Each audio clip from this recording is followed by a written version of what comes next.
listed as 6'1" or taller. Is that something you targeted coming in? No, it's just very fortunate, you know, to get those size of those guys. Even though, can you find him on here? Yeah, Kendrick Market's listed as a wide receiver. Kendrick's a DB, and he's not that tall.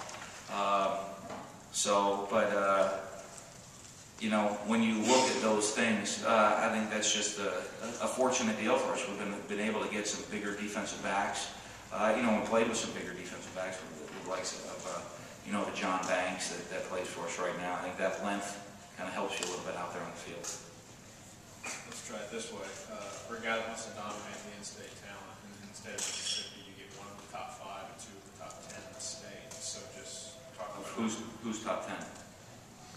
all those internet. I guess, I don't know. I mean, as I view it, the 2 top safeties, the top 3 DBs in the state, or 4 DBs, if you talk to the high school coaches, were Kendrick Market 1, D. Arrington 2, Zach Jackson 3, and Justin Cox 4. So that's how I viewed it. And a lot of times I don't, I guess as bad as I don't know in the rankings. I talk to a lot of high school coaches that go down and watch all the talent, Mississippi, Alabama All-Star games, and the 2 top receivers are Fossilman and Morrow. So if they're the 2 top receivers, we're pretty happy to get those type of guys. So I don't know. I mean, figuring that we've gotten 15 of players from Mississippi and 2 other schools in state didn't get that many combined, I'd say we're still on path of what we're looking to do. I think some people overlooked Calhoun. He was a late guy, and he came out of the All-Star game. Everybody's really talking real highly of him. It is. You know, I think he's a perfect example of, I guess, why people don't always pay attention to the internet.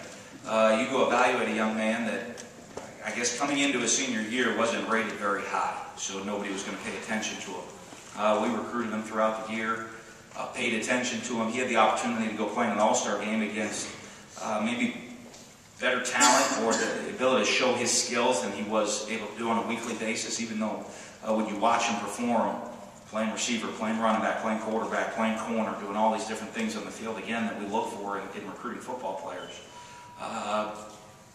He is pretty good on the senior film as we studied him, as we research him. But then, you know, we do a lot more than just that, too.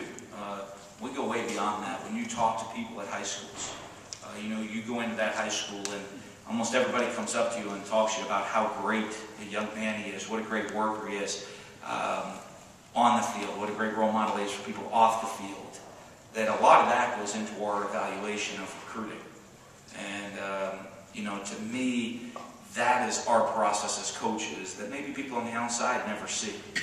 And I guess I've only ever recruited or coached one first overall pick in the NFL draft. And he was a 1-star, someone told me at some point. So I guess, whose mistake was that? Will there be any more signatures coming in, any more signings you'll have this year? Not that we plan on. Not that we plan on, you know. But again, you don't know. You know what I mean? In a situation that you never know can happen. If there are more, it would be a junior college player that all of a sudden is going to graduate that nobody thought would graduate maybe this spring that might fill a need for us. If we have attrition on the team. You know, I don't know if we have any spots right now. We probably need some attrition on the team for that to happen. We have time for one more.